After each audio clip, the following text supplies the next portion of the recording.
First of all, excuse my leggings.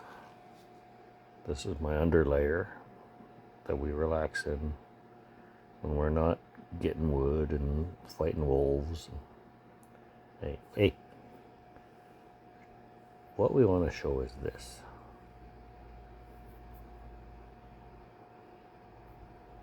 Somebody has had their nose in the woodpile for the past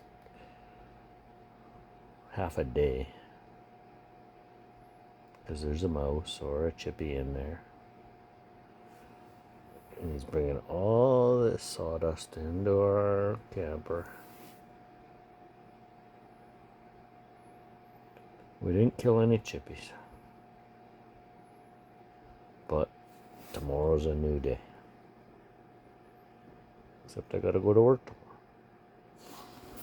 He hates when we have to go to work. He hates it.